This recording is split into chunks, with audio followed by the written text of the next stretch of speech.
Guys, how are you? I hope you all are doing well and staying safe. अभी हम chapter first करेंगे, that is chemical reaction and equation.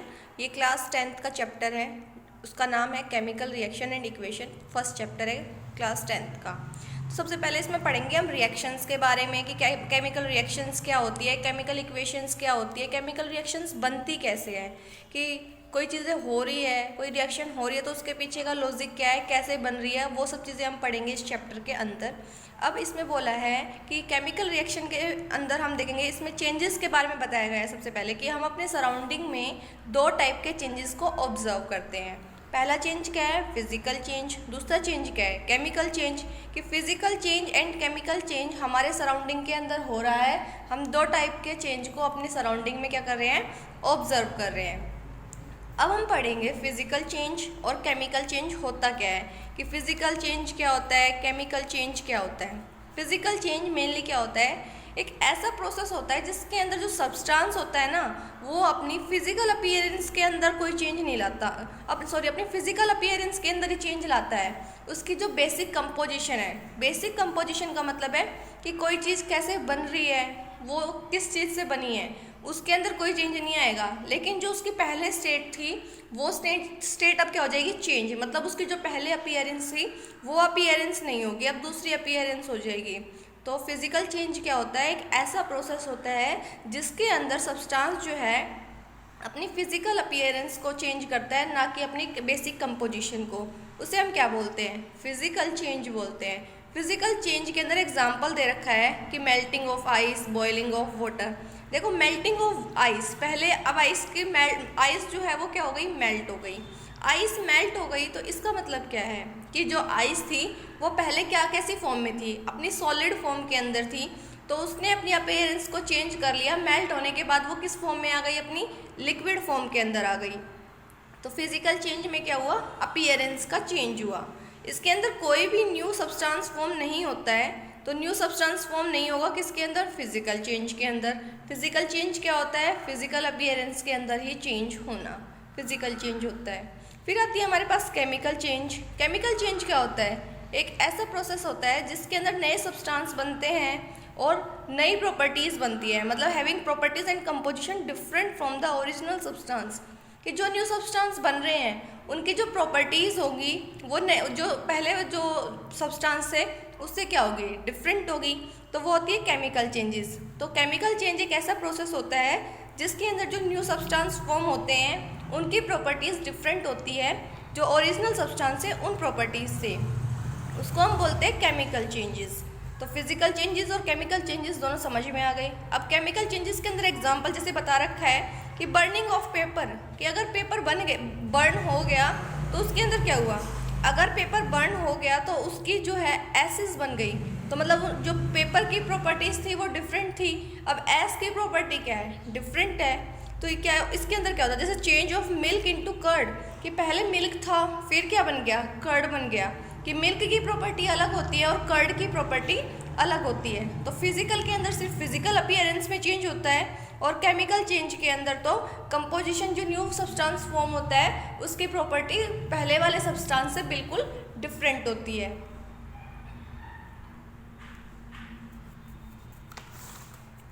अब आती है हमारे पास chemical reactions. तो केमिकल रिएक्शंस होता क्या है,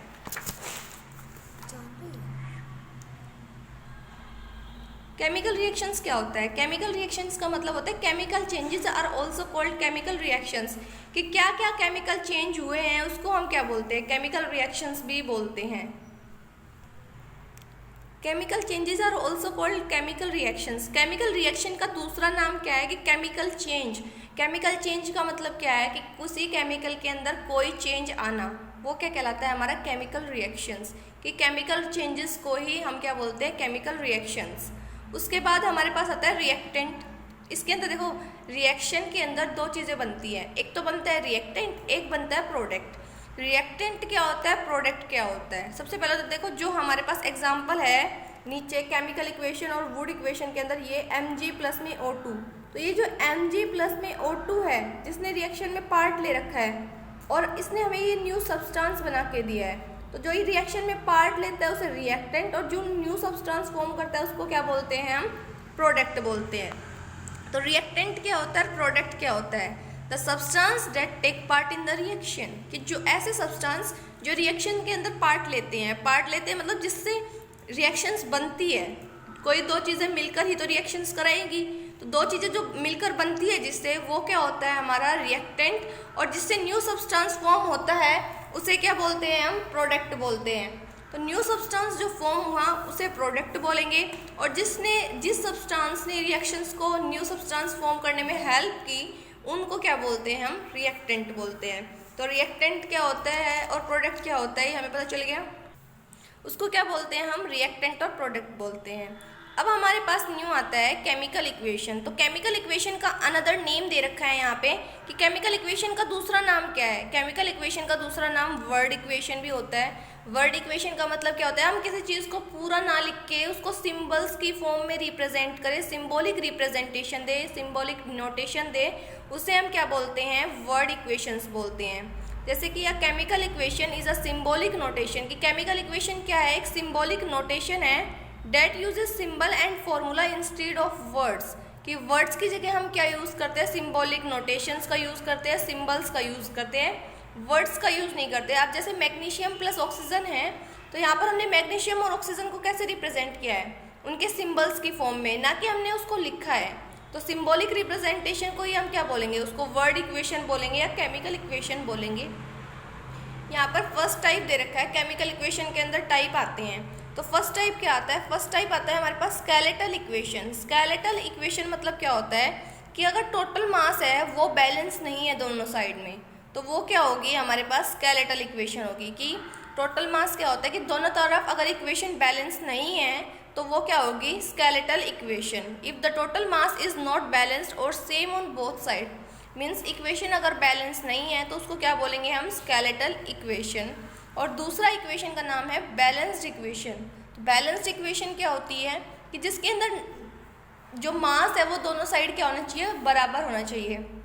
बराबर होने का मतलब क्या है कि नंबर ऑफ एटम्स जो है बराबर होनी चाहिए दोनों साइड के अंदर, तो वो क्या होता है, हमारे पास बैलेंस्ड इक्वेशन होती है। और बैलेंस्ड इक्वेशन के अंदर हम ये भी बोल सकते हैं कि जो टोटल मास है वो सेम होता है, और टोटल मास सेम होने की वजह से जो ये किसको फॉलो करती है, ये फॉलो करती है law of conservation of mass को। तो law of conservation of mass क्या होता है, law of conservation of mass क्या होता है, ये होता है कि मास को ना तो हम क्रिएट कर सकते हैं और ना ही डिस्ट्रॉय कर सकते हैं। तो बैलेंस्ड केमिकल इक्वेशन किस चीज़ पे बेस होती है, balanced chemical equation is based on the law of conservation of mass. Law of conservation of mass पर ये डिपेंड करती है बैलेंस इक्वेशन। और बैलेंस इक्वेशन के अंदर दोनों साइड के अंदर जो मास होता है वो क्या होना चाहिए, बैलेंस होना चाहिए। तो वो होती है हमारे पास बैलेंस्ड इक्वेशन। अगर कोई रिएक्शन दे दी हमें तो हम उसको बैलेंस कैसे करेंगे, तो उसको बैलेंस करना भी आना चाहिए। तो सबसे पहले हम यहाँ पे क्या करेंगे, अब इक्वेशन को बैलेंस कैसे करना है हम सबसे पहले ये देखेंगे। देखो यहाँ पर पहले सबसे पहले देख लेंगे कि कोई चीज़ कितनी है। तो यहाँ पर कार्बन दे रखा है, हाइड्रोजन दे रखा है और ऑक्सीजन दे रखा है। ये तीन चीज़ें हमारे पास गिवन है। देखो कार्बन कितने हैं, यहाँ पर इस साइड में कार्बन है 1 और इस साइड में कार्बन कितना है, यहाँ पर भी कार्बन 1 है। अब यहाँ पर देखो हाइड्रोजन है 4, तो यहाँ पर हाइड्रोजन 4, यहाँ पर हाइड्रोजन है 2, यहाँ पर ऑक्सीजन कितनी है 2, तो ऑक्सीजन 2। यहाँ पर देखो ऑक्सीजन 2 ऑक्सीजन यहाँ पर है और 1 ऑक्सीजन यहाँ पर है, तो टोटल ऑक्सीजन कितने हो गए, यहाँ पर 3 ऑक्सीजन हो गए। तो हमें क्या करना है, इसको बैलेंस करना है। अभी तक ये कैसी इक्वेशन थी, स्केलेटल इक्वेशन। अब इसको बैलेंस करना है तो बैलेंस इक्वेशन कैसे बनाएंगे, बैलेंस इक्वेशन बनाने के लिए दोनों तरफ जो मास होना चाहिए वो कैसा होना चाहिए, बैलेंस होना चाहिए, मतलब इक्वल होना चाहिए दोनों तरफ मास। तो यहाँ पर एक कार्बन है और एक इधर कार्बन है, तो कार्बन कार्बन तो बैलेंस है। अब अनबैलेंस क्या है, हाइड्रोजन अनबैलेंस है। भाई इस साइड तो हाइड्रोजन हो गए 2 और इस साइड हाइड्रोजन 4। अगर हाइड्रोजन हमें 4 करने हैं तो अगर हम इसको इसे 2 से मल्टीप्लाई करा दें तो हाइड्रोजन कितने हो गए, अब देखो हाइड्रोजन 4 हो गए, हाइड्रोजन तो 4 हो गए, लेकिन अब यहाँ पर कार्बन ऑक्सीजन बढ़ गए। अब देखो दो चीज़ें बैलेंस हो चुकी है, एक तो कार्बन तो दोनों साइड था ही बैलेंस, हाइड्रोजन इधर 4 था तो हमने यहाँ 2 से मल्टीप्लाई किया तो हाइड्रोजन भी 4 हो गए, तो यहाँ हाइड्रोजन 4 हो गए। अब ऑक्सीजन को बैलेंस करना है, पहले ऑक्सीजन कितने थे 2 और अब यहाँ पर ऑक्सीजन देखो कितने हो गए 4, देखो 2 यहाँ पर और 2 यहाँ पर, तो ऑक्सीजन कितने हुए यहाँ पर 4, तो अब ऑक्सीजन हो गए 4। अब ऑक्सीजन इधर 2 है तो यहाँ पर 2 ऑक्सीजन है, तो इसको कैसे बैलेंस करेंगे? ऐसे कि यहाँ पर हमने किसे क्या कर दिया, 2 से मल्टीप्लाई करा दिया, तो अब पूरी इक्वेशन क्या हो गई, बैलेंस हो गई। देखो कैसे, यहाँ पर 1 कार्बन था, 1 कार्बन है, यहाँ पर 4 हाइड्रोजन थे, तो यहाँ देखो 2 2 4, 4 हाइड्रोजन है। अब यहाँ पर देखो 4 ऑक्सीजन है, 2 2 4 ऑक्सीजन, तो यहाँ पर 2 और 2 4 ऑक्सीजन है। This is called balanced chemical equation, कि इक्वेशन क्या हो गई है, अब यहाँ पर बैलेंस हो गई है, तो इसको हम क्या बोलेंगे, balanced chemical equation. Types of chemical reactions, कि केमिकल रिएक्शंस के कितने टाइप होते हैं, तो मेनली केमिकल रिएक्शंस के 4 टाइप होते हैं, कॉम्बिनेशन, डिकम्पोजिशन, डिस्प्लेसमेंट और डबल डिस्प्लेसमेंट रिएक्शन। ये होती है 4 टाइप की मेनली। तो कॉम्बिनेशन रिएक्शन के अंदर एक आता है 5वां रिडॉक्स रिएक्शन भी होता है, इसके अंदर एक 5वां आता है रिडॉक्स रिएक्शन। तो पहला आता है कॉम्बिनेशन रिएक्शन। तो कॉम्बिनेशन रिएक्शन क्या होता है, कॉम्बिनेशन रिएक्शन का मतलब होता है कि 2 सब्सटेंस कंबाइन होंगे और एक न्यू प्रोडक्ट बनेगा। मेनली इसके अंदर अगर कॉम्बिनेशन रिएक्शन की डेफिनेशन अगर हमें समझ में नहीं आ रही है, तो जो मेन बात याद रखनी है वो क्या है कि A + B gives to AB। इस पे जो मेन बात पे फोकस करना है वो किस बात पे करना है कि A और B दोनों मिलकर क्या बनाते हैं, AB बनाते हैं। मतलब कि A + B ये क्या है, रिएक्टेंट। कि कॉम्बिनेशन रिएक्शन जब हम करेंगे तो 2 रिएक्टेंट इन्वॉल्व होंगे और हमें सिर्फ एक सिंगल प्रोडक्ट मिलेगा। जैसे हमने पहले अभी एक एग्जांपल किया था, Mg + O2 give rise to MgO, कि सिंगल प्रोडक्ट मिल रहा था हमें, कंपाउंड एक सिंगल कंपाउंड फॉर्म हुआ था। तो कॉम्बिनेशन रिएक्शन क्या होती है, अब देखो अगर डेफिनेशन भूल जाए तो इससे भी बना सकते हैं कि 2 सब्सटेंस जो है वो कंबाइन होंगे और हमें क्या देंगे, एक सिंगल न्यू प्रोडक्ट देंगे। तो इसमें क्या बोलेंगे, केमिकल रिएक्शन इन विच 2 और मोर सब्सटेंसेस, कि 2 या 2 से ज़्यादा सब्सटेंसेस क्या होंगे, कंबाइन होंगे to form a single new compound. New compound form होगा, कैसा, सिंगल न्यू कंपाउंड फॉर्म होगा, वो क्या होगा, कॉम्बिनेशन रिएक्शन। अभी जैसे हमने पीछे एक एग्जांपल किया था जब रिएक्टेंट और प्रोडक्ट के अंदर Mg + O2 give rise to MgO, तो MgA और O2B, तो A + B ने मिलके क्या बनाया, AB MgO। अब क्या देखो, क्या ये रिएक्शन बैलेंस है? अगर रिएक्शन को बैलेंस करना नहीं आता तो मैं एक और वीडियो बनाऊंगी कि how to balance the chemical equations, तो उस पर जाके देख लेना पूरी वीडियो कि कैसे केमिकल इक्वेशंस को बैलेंस करते हैं। नेक्स्ट है उसके पास डिकम्पोजिशन रिएक्शन। अब ये जो एग्जांपल्स है कॉम्बिनेशन रिएक्शन के, ये 2-3 एग्जांपल हमें याद रखने हैं, तो हमें याद रखने ही पड़ेंगे। इसमें बस रटना ही पड़ेगा, इसमें कुछ ट्रिक नहीं है कि भाई ऐसे याद कर लो वैसे याद कर लो। अब आते हैं डिकम्पोजिशन रिएक्शन। डिकम्पोजिशन रिएक्शन क्या होता है, इसमें भी हमें ये फॉर्मेट याद रखना है कि AB जो है वो डिकम्पोज होगा। डिकम्पोज का मतलब क्या होता है, डिकम्पोज का मतलब होता है कि ब्रेक होगा, कोई चीज़ टूटेगी। तो जब AB है उसको डिकम्पोजिशन कराएंगे तो हमें हीट देनी पड़ती है, तो वो हमें क्या मिलेगा, उससे हमें 2 न्यू प्रोडक्ट बनेंगे। तो मतलब कि ये ऐसी रिएक्शन होती है जिसके अंदर एक सिंगल सब्सटेंस जो होता है उसको ब्रेक करते हैं, और जो सिंगल सब्सटेंस ब्रेक होता है वो 2 न्यू सब्सटेंस के अंदर फॉर्म होता है। तो those reaction in which a single substance breaks up to give 2 और मोर सिंपलर सब्सटेंस, कि ऐसा रिएक्शन जिसके अंदर सिंगल सब्सटेंस ब्रेक होगा और हमें क्या देगा, 2 या 2 से ज़्यादा सिंपल सब्सटेंस देगा, उसको क्या बोलेंगे हम, डिकम्पोजिशन रिएक्शन। ऐसी रिएक्शन जिसके अंदर सिंपल सब्सटेंसेस ब्रेकअप के सिंपल सब्सटेंस ब्रेकअप होंगे और हमें क्या देंगे, 2 और मोर सिंपलर सब्सटेंस, 2 या 2 से ज़्यादा सिंपल सब्सटेंस हमें देंगे। जैसे कि KClO3 है, वो हीट करेंगे उसे तो हमें क्या मिलेगी, इसको अगर हम हीट करेंगे तो KCl और O2।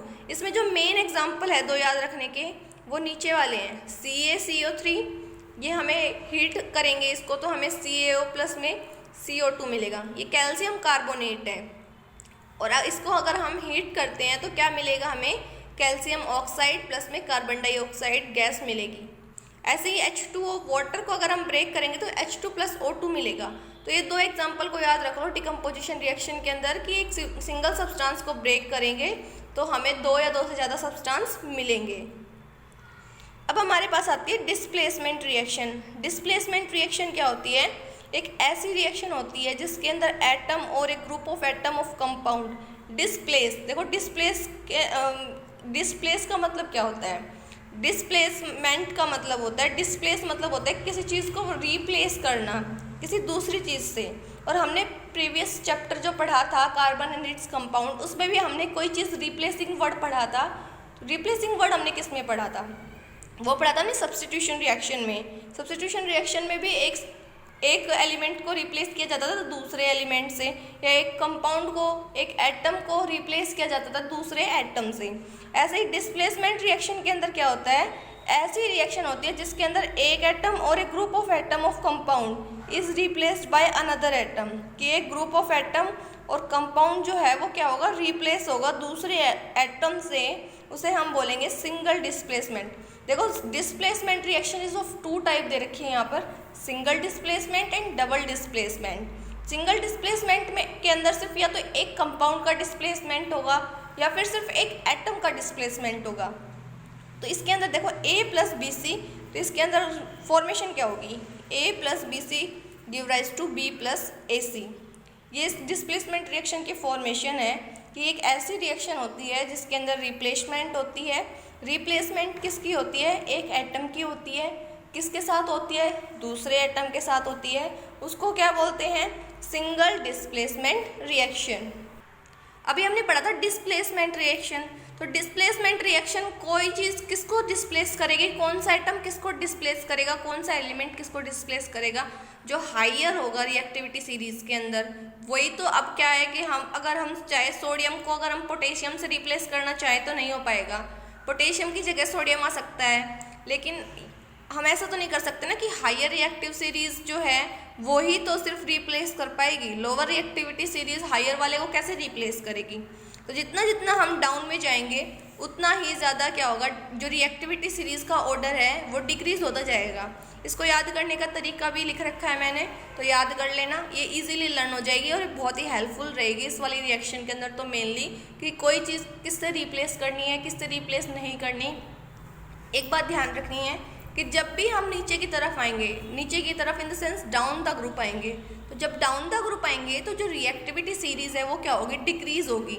मीन्स रिएक्टिविटी जो है, किसी रिएक्टिविटी क्या होती है? कोई चीज़ किसी चीज़ के साथ कैसे रिएक्ट कर रही है, तो वो रिएक्ट करने की जो कैपेसिटी होती है ना, वो डाउन द ग्रुप कम होती जाती है। तो डाउन द ग्रुप कम होती जाएगी तो वो जो नीचे वाले एलिमेंट्स हैं उनके पास इतनी पावर नहीं रहेगी कि वो ऊपर वाले एलिमेंट्स को रिप्लेस कर सके। तो इसलिए ज़रूरी है ये वाली टेबल लर्न करना। तो ये टेबल लर्न कर लेना। अब जैसे इसमें एग्जांपल दे रखा है zinc plus copper sulphate. Zinc plus copper sulphate give rise to copper plus zinc sulphate. अब देखो किसने किसको रिप्लेस किया है? Zinc plus copper sulphate. तो जिंक की जगह पर, कॉपर की जगह पर क्या आ गया? जिंक आ गया। तो जिंक ने किसको रिप्लेस कर दिया? कॉपर को। ठीक है, और जिंक कॉपर को रिप्लेस कैसे किया? कॉपर तो जिंक को रिप्लेस नहीं किया, जिंक ने कॉपर को रिप्लेस किया है। अब देखो जिंक का रिएक्टिविटी सीरीज ज़्यादा है या कॉपर का? तो इस वाली सीरीज में देखेंगे तो देखो जिंक यहाँ पर है और कॉपर नीचे है, तो रिएक्टिविटी सीरीज किसकी ज़्यादा हुई? जिंक की। तो जिंक की रिएक्टिविटी सीरीज ज़्यादा थी, इसीलिए कॉपर को उसने क्या कर दिया? रिप्लेस कर दिया। तो जिंक प्लस कॉपर सल्फेट था। तो देखो फॉर्मेशन भी जो स्ट्रक्चर है वो किसके हिसाब से है? A प्लस बी सी के हिसाब से। Zinc is A, B is copper and C is sulphate. तो उसमें लिखा था B प्लस में AC मिलेगा, तो B क्या है? कॉपर मिल गया, प्लस में जिंक सल्फेट मिला।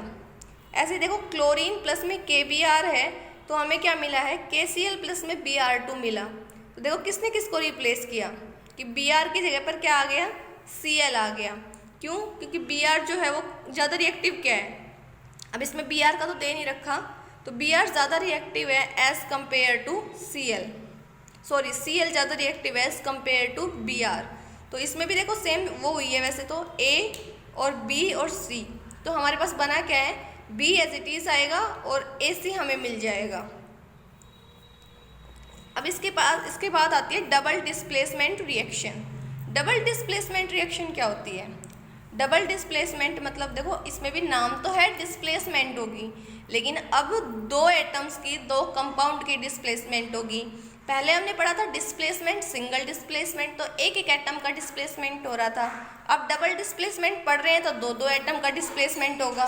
तो डबल डिस्प्लेसमेंट रिएक्शन क्या होती है कि those reaction in which anions and cations of two different molecules, कि ऐसी रिएक्शन जिसके अंदर अनायन और कटायन जो है तो डिफरेंट मॉलिक्यूल्स चेंज पोजीशन कि अनायन और कटायन की पोजीशन चेंज होगी और दो different compound forming different compound form होंगे, उसको हम क्या बोलेंगे, डबल डिस्प्लेसमेंट रिएक्शन।